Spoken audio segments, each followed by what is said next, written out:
नमस्कार,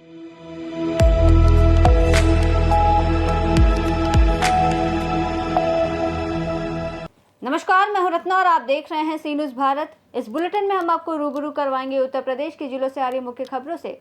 तो चलिए शुरू करते हैं खबरों का सिलसिला। पहली खबर आगरा से है, जहां पुरस्कार वितरण समारोह का आयोजन किया गया है। साथ ही बात होगी इटावा के, जहां भव्य किसान दिवस का आयोजन किया गया। ऐसी तमाम खबरों पर विस्तार से चर्चा करेंगे इस बुलेटिन में। आगरा के एतमादपुर और कुबेरपुर स्थित Rajiv Gandhi youth computer centre पर उत्कृष्ट प्रदर्शन पुरस्कार वितरण समारोह का आयोजन किया गया, जिसमें मुख्य अतिथि समाज सेवी डॉक्टर अरुण उपाध्याय और डॉक्टर डीपी यादव द्वारा प्रथम स्थान पाने वाले 5 बच्चों को सम्मानित किया गया और उनके बेहतर भविष्य के लिए शुभकामनाएं दी गई। टॉप 5 में चुने गए छात्र छात्राएं सम्मान पाकर गदगद दिखाई दिए और कंप्यूटर सेंटर के स्टाफ और शिक्षा की सराहना करते दिखाई दिए। कार्यक्रम का शुभारंभ मां सरस्वती के चित्र पर दीप ज्योति जलाकर और माल्यार्पण कर हुआ। इस दौरान डॉक्टर उपाध्याय ने कहा कि तेजी से बदलते डिजिटल युग में ग्रामीण अंचल में कंप्यूटर की उपयोगिता अत्यधिक आवश्यक हो गई है। हर क्षेत्र में कंप्यूटर के बढ़ रहे उपयोग से कंप्यूटर ज्ञान प्राप्त करना बेहद जरूरी है। डॉक्टर डीपी यादव ने कहा कि ग्रामीण क्षेत्र में कंप्यूटर सेंटर से कंप्यूटर ज्ञान आसानी से मिल रहा है, जिससे ग्रामीण क्षेत्र के बच्चे भी तकनीकी के क्षेत्र में और आगे बढ़ेंगे। सेंटर डायरेक्टर पवन शर्मा और सार्थक पालीवाल ने बताया कि प्रतियोगी परीक्षा में अच्छा प्रदर्शन करने वाले छात्रों का सम्मान किया है। कार्यक्रम में शिक्षक पलक, कृष्णा और छात्रा शालू आदि लोग मौजूद रहे। हेलो, मेरा नाम आयुष शर्मा है और मैं मितावली का रहने वाला हूँ। मैं एतमादपुर में कंप्यूटर की कोचिंग लेने आता हूँ और यहाँ के टीचर बहुत अच्छे हैं, अच्छा पढ़ाते हैं। और अभी हाल ही में एक प्रोग्राम टेस्ट हुआ था जिसका आज प्राइज मिला है।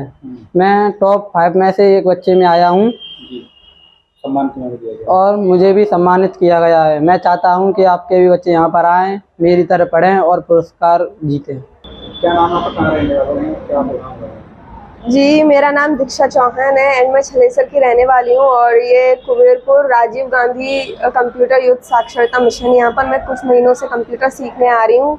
एंड यहाँ पर जो अभी पिछले महीने टेस्ट वगैरह हुए और जिसमें भी परफॉर्मेंस देखा गया, जिसके बेस पर मुझे आज ये अवार्ड मिला है, ये मैंने जीता है।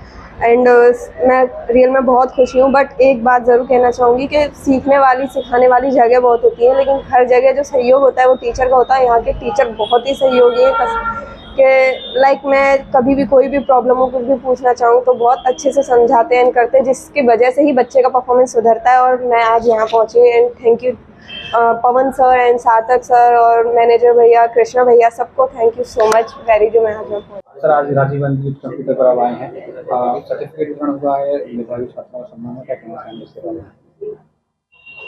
ये बड़े फक्र और सौभाग्य की बात है कि एतमादपुर जैसी छोटी जमीन पर इतनी बड़ी संस्था काम कर रही है, जो राजीव गांधी यूथ साक्षरता मिशन के तले ये काम कर रही है। और यहाँ पर ग्रामीण अंचल से बच्चों को कंप्यूटर की शिक्षा, गूगल की शिक्षा और बहुत सी टेक्निकल शिक्षा यहाँ पर दी जाती हैं। आज इस संस्था की तरफ से उन उत्तीर्ण बच्चों को और बालिकाओं को सर्टिफिकेट प्रदान किए गए हैं और मैं इनके उज्जवल भविष्य की कामना करता हूँ। साथ में उन्होंने इस पूरे सेंटर के द्वारा एक प्रतिस्पर्धा आयोजित की गई थी, जिसमें 5 बच्चों को श्रेष्ठ चुना गया। हालांकि सारे बच्चे उत्तीर्ण हैं तो सारे ही श्रेष्ठ हैं, लेकिन उन सब श्रेष्ठ बच्चों में से 5 सर्वश्रेष्ठ बच्चे चुने गए थे और संस्था के माध्यम से मेरे द्वारा उनको प्रशस्ति पत्र और मोमेंटो प्रदान किया गया। मेरे लिए भी सौभाग्य की बात है कि युवाओं के साथ मिलकर के मैं भी आज खुश हूं कि हमारे एतमादपुर में इतनी अच्छी संस्था है, इतनी बड़ी संस्था है जो अच्छे बच्चों को योग्यता के आधार पर बाहर निकाल रही है। और मैं भविष्य में इनका उज्ज्वल भविष्य हो, इनका मार्ग प्रशस्त हो, ऐसी शुभकामनाएं मैं इनको देता हूँ। आज यहाँ पर प्रोग्राम रखा गया, कैसा प्रोग्राम था, कैसा लगा? ये बहुत सुंदर प्रोग्राम था। राजीव गांधी कंप्यूटर साक्षरता मिशन के अंतर्गत हमारे क्षेत्र में कंप्यूटर की क्रांति लाने के लिए राजीव गांधी कंप्यूटर साक्षरता मिशन और साथ साथ यहाँ के प्रबंधक महोदय, डायरेक्टर साहब को मैं अति शुभकामनाओं के साथ धन्यवाद देता हूँ, जो इनकी तन मन धन की मेहनत से हमारे क्षेत्र के गरीब व्यक्ति, अनपढ़, साक्षरता मिशन के अंतर्गत कंप्यूटर से जुड़ने के लिए मैं तहे दिल से इनका हार्दिक स्वागत करता हूं और धन्यवाद दें। और यहाँ से आने हुए आज बच्चे, मेरे जो क्षेत्र के जो बच्चे हैं, इनको मैं तहे दिल से धन्यवाद देता हूं। आज मैंने जो भी उनको सम्मानित किया, 5 बच्चों को सम्मानित किया, शायद अगला मौका मिले तो 50 बच्चों को मैं और इसमें प्रोत्साहित करें शील्ड के साथ।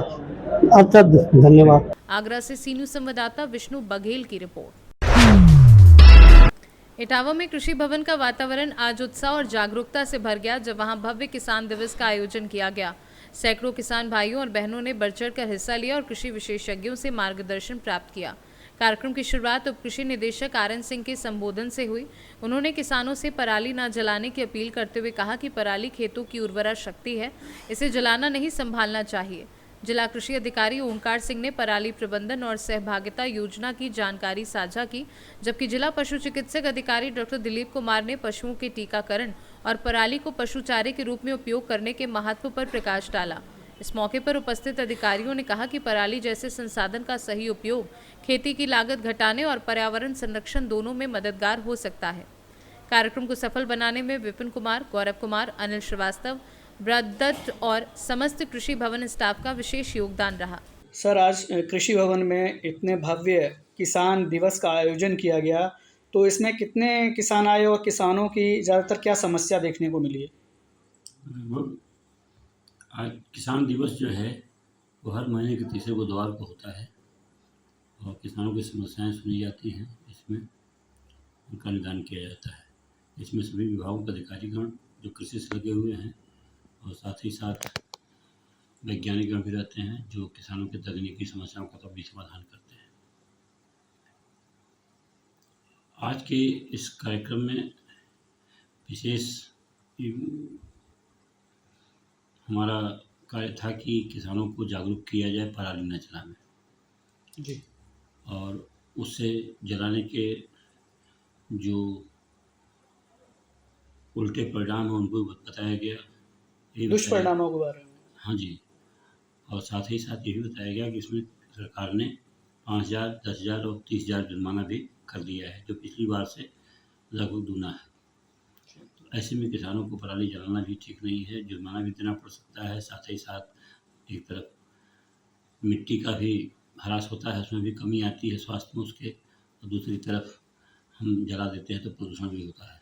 अच्छा सर, इटावा में खाद को लेकर किसानों की क्या समस्याएं हैं? खाद को लेकर तमाम जगह से खबरें आ रही हैं कि बहुत किसान परेशान है, खाद नहीं मिल रही है उन्हें।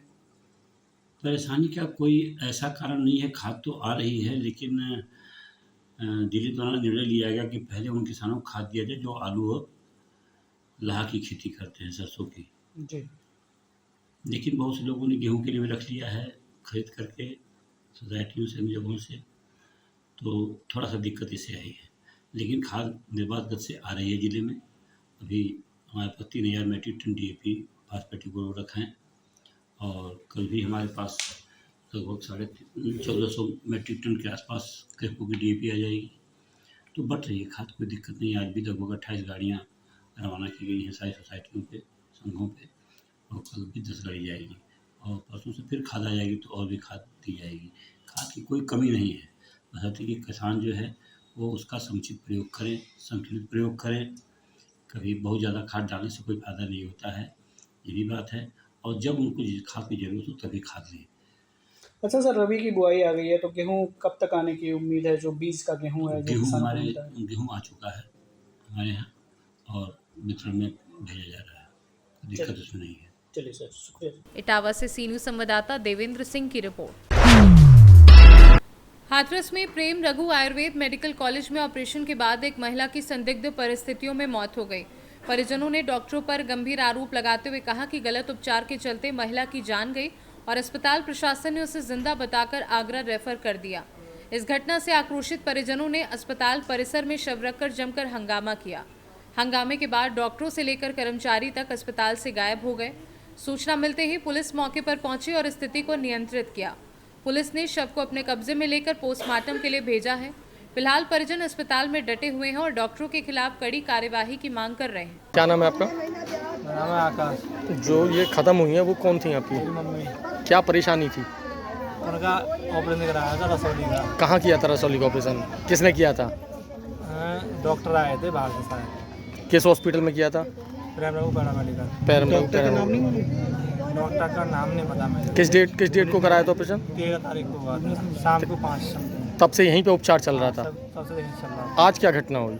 आज घटना ये हुई है, सुबह इनकी 8:30-9 के करीब तबीयत खराब हुई है, दर्द हो रहा है। शायद गैस भी है, शायद गैस भी थी और पता नहीं क्या था, दर्द हो रहा था उनके। तो मैंने कंपाउंड से बोला, मैंने भाई देखना जाके, मैंने दर्द हो रहा है उनके। तो उन्होंने इंजेक्शन लगाए का, लगाने के बाद कोई आराम नहीं मिला।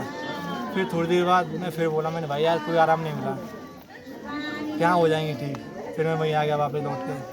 फिर वो थोड़ा ठंडा सा पड़ने लगा उनका शरीर। मैंने यार छोटू भाई, मैंने कि इनका शरीर ठंडा सा पड़ रहा है, तो मैं इनको लेकर गया तुरंत ही, चलो फटाफट। तो जाने के बाद फिर वो बोलता है कि नहीं कोई नहीं, हो जाएंगे ठीक, मैंने इंजेक्शन लगा दिया है।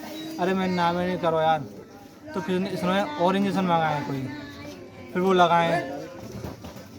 फिर लगाने के बाद फिर भी इनको कोई आराम नहीं मिला। मैंने भाई तो डॉक्टर को बोला कि हाँ मैंने फ़ोन कर दिया, आ रहे होंगे। ये थोड़ी देर बाद फिर एक आध इंजेक्शन और मंगाया उन्होंने, फिर वो लगाया है। फिर इनसे कंट्रोल नहीं हुआ मम्मी का, तो मम्मी घबराने लगी। तो एक साथ 5-6 लोग थे, नर्स वगैरह, कमरा वगैरह, तुरंत इमरजेंसी में ले गए। तो एक कोई ज्ञान सिंह नाम से, कैसी है पता नहीं, मेरे को नहीं पता। तो वो इमरजेंसी में ले गए, तो उनकी चेस्ट पे मतलब पुश किया है और जो भी इंजेक्शन वगैरह होते हैं उन्होंने लगाए हैं। डॉक्टर कोई नहीं आया था? हाँ, डॉक्टर तब तक कोई नहीं आया था। 1.5 घंटे इंजेक्शन किसने लगाए थे? मम्मी के। नहीं, किसने लगाए थे? कंपाउंडर थे और एक मतलब ये सारे थे, स्टाफ नर्स वगैरह। क्या लगता है ऑपरेशन ठीक नहीं किया इन्होंने? अब ये तो मुझे पता नहीं, ना ही मैं कह सकता हूँ। अगर ठीक ही नहीं किया होता, कम से कम क्या 1.5 होता से 2 तो घंटे फिर इन्होंने दिक्कत क्या होती। करते रहे प्रोसेस। इमरजेंसी के बाद आपको क्या सूचना मिली? इमरजेंसी का ये होता है कि डॉक्टर आता फिर आधे घंटे बाद। तो मैंने पूछा, मैंने कि तो उन्होंने भी फिर एक आध इंजेक्शन मंगाया कि भाई ये लगाओ ये लगाओ। उन्होंने भी पुश किया छाती को बहुत देर तक। तो मैंने पूछा, मैंने भुवनेश भैया, मैंने कही नॉर्मल है, हो जाएंगे नहीं हो जाएंगे यहाँ पे ठीक, अगर नहीं है तो मुझे बता दो, मैं बाहर ले जाऊँ कहीं अच्छे में। कि नहीं कोई नहीं, हो जाएगी। फिर भी लगे रहे कम से कम 15-20 मिनट, मतलब आश्वासन देते रहे? हाँ, आश्वासन दे, कोई रेस्पॉन्स नहीं मिला प्रॉपरली यहाँ। फिर मैं फिर पूछा है, फिर मुझसे बोलते हैं कि भाई आकाश हमारी कंट्रोल से बाहर है, इन्हें आगरा ले जाओ। तो आगरा भी इन्होंने अपने हॉस्पिटल में ही भेजा है, कोई मंगलम नाम से हॉस्पिटल है। कितना बड़ा हॉस्पिटल होगा? ज़्यादा एक रूम बड़ा इतना हॉस्पिटल? इससे ज़्यादा 200-300 का मरना होगा। हाथरस से सी न्यूज़ संवाददाता अतीक अहमद की रिपोर्ट। कन्नौज में स्वास्थ्य सेवाओं की बदहाली एक बार फिर सामने आई है, जहां जिला अस्पताल की महिला विंग के गेट पर दर्द से तड़पती गर्भवती महिला को घंटों तक कोई मदद नहीं मिली। स्वास्थ्य मंत्री ब्रजेश पाठक के बेहतर स्वास्थ्य व्यवस्था के दावों की पोल खुलती ये घटना जिला अस्पताल में तैनात अधिकारियों और कर्मचारियों की लापरवाही का जीता जागता उदाहरण है। सीढ़ियों पर पड़ी महिला की हालत देख कर भी किसी ने सुध नहीं ली। यहां तक कि ड्यूटी पर तैनात गार्ड भी मौके से नदारद थे। काफी देर बाद कुछ महिलाओं ने मानवता दिखाते हुए गर्भवती को डॉक्टर के पास पहुंचाया। ये घटना न केवल प्रशासन की संवेदनहीनता को उजागर करती है, बल्कि जिले की स्वास्थ्य व्यवस्था की गंभीर विफलता को भी दर्शाती है। कन्नौज से सी न्यूज़ संवाददाता सीबू सैनी की रिपोर्ट। जनपद मिर्जापुर के चुनार क्षेत्र स्थित बरई बेचूवीर गांव में स्वामी दयानंद सरस्वती बाल विद्या मंदिर के प्रांगण में एक सामाजिक कार्यक्रम आयोजित किया गया, जिसमें वाराणसी के उप प्रधान संचालक दिनेश आर्य द्वारा हवन यज्ञ कर समाज में फैल रहे दुर्व्यसनों को रोकने, पर्यावरण संरक्षण और स्वावलंबन पर जोर दिया गया। उन्होंने बच्चों और उपस्थित बुजुर्ग महिलाओं को पेड़ पौधों की रक्षा और जंगलों की कटाई रोकने की शपथ दिलाई। इस अवसर पर आर्य समाज से जुड़े समाजसेवी पंकज आदर्श द्वारा जरूरतमंद गरीबों में शॉल वितरित किए गए। वहीं नितेश पांड्या द्वारा विद्यालय के बच्चों को स्टेशनरी का सामान दिया गया। दिनेश आर्य ने बच्चों के उज्जवल भविष्य के लिए हर संभव मदद का आश्वासन भी दिया और कुछ बच्चों को तत्काल सहायता प्रदान की। मिर्जापुर से सी न्यूज़ संवाददाता आनंद सिंह की रिपोर्ट। प्रयागराज में साइबर जर्नलिस्ट एसोसिएशन की मासिक बैठक उत्साहपूर्वक संपन्न हुई। बैठक में संगठन के विस्तार, पत्रकारों की समस्याओं और आगामी अभियानों की रणनीति पर चर्चा हुई। कार्यक्रम में राष्ट्रीय महासचिव शिबू खान, प्रदेश अध्यक्ष शहनशाह अब्दी, उत्तराखंड सह प्रभारी पारुल सिंह, सलाहकार समिति चेयरमैन इसरार अहमद और फतेहपुर जिला महासचिव सैयद शारिफ कमर अजमी प्रमुख रूप से उपस्थित रहे। बैठक की अध्यक्षता जिलाध्यक्ष जाबिर अली ने की, जबकि संचालन अभिषेक गुप्ता और सुनील श्रीवास्तव ने किया। बैठक में संगठन की मजबूती, सदस्यता विस्तार और डिजिटल पत्रकारिता की जिम्मेदारियों पर जोर दिया गया। अंत में नए पदाधिकारियों को पहचान पत्र वितरित किए गए और सभी सदस्यों ने एकजुट होकर पत्रकारों के अधिकारों व सुरक्षा के लिए कार्य करने का संकल्प लिया। प्रयागराज से सी न्यूज़ संवाददाता सलमान की रिपोर्ट। आगरा जनपद के बरहन थाना क्षेत्र अंतर्गत खांडा गांव के पास मिट्टी का अवैध खनन कर रही एक जेसीबी मशीन और ट्रैक्टर ट्रॉली को एसडीएम सुमित सिंह ने छापेमारी कर पकड़ा और बरहन पुलिस के सुपुर्द कर दिया। प्रशासन द्वारा बरहन क्षेत्र में अवैध खनन के खिलाफ अभियान चलाया जा रहा है और इसी क्रम में मंगलवार रात आवलखेड़ा क्षेत्र में खनन की सूचना पर एसडीएम सुमित सिंह व नायब तहसीलदार ने संयुक्त कार्यवाही की। इस दौरान चौकी प्रभारी चंद्रभान सिंह भी पुलिस बल के साथ मौके पर मौजूद रहे। एसडीएम ने स्पष्ट किया कि बिना अनुमति के खनन किसी भी हालत में बर्दाश्त नहीं किया जाएगा और दोषियों के खिलाफ सख्त कार्यवाही की जाएगी। आगरा से सी न्यूज संवाददाता विष्णु बघेल की रिपोर्ट। खबर एटा से है, जहां सी न्यूज भारत पर खबर प्रसारित होने के कुछ ही घंटों में विभागीय अधिकारियों ने एक्शन लेते हुए जलेसर के बेरनी विद्युत सब स्टेशन के अंतर्गत ग्राम टिकैत में जला हुआ 63 केवीए का ट्रांसफार्मर बदलवा दिया। मंगलवार रात करीब 10 बजे ट्रांसफार्मर में शॉर्ट सर्किट से भीषण आग लग गई थी।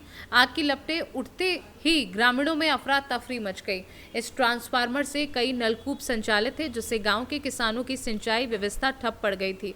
सुबह सी न्यूज भारत पर खबर प्रसारित होने के बाद विद्युत निगम के अधिकारी एक्शन मोड में आ गए और कुछ ही घंटों में नया ट्रांसफार्मर लगवाकर आपूर्ति बहाल कर दी।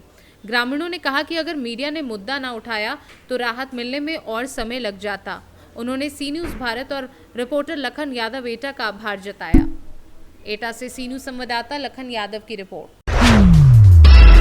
इटावा में सुदिति ग्लोबल एकेडमी में ग्लोबल हैंड वॉशिंग डे के अवसर पर जागरूकता कार्यक्रम आयोजित किया गया।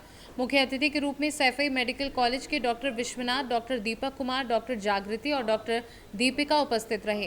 कार्यक्रम में डॉक्टर विश्वनाथ ने स्वच्छता और हाथ धोने की महत्ता पर जोर देते हुए कोविड जैसी बीमारियों से बचाव के लिए जागरूकता बढ़ाने की अपील की। डॉक्टर दीपक कुमार ने स्वच्छ हाथ स्वस्थ जीवन का संदेश देते हुए हाथ धोने की सही विधि और गंदे हाथों से फैलने वाली बीमारियों की जानकारी दी। डॉक्टर जागृति और डॉक्टर दीपिका ने छात्रों को हाथ धोने की प्रक्रिया का व्यावहारिक प्रदर्शन किया। कार्यक्रम में लगभग 700 से अधिक छात्र छात्राओं ने भाग लिया।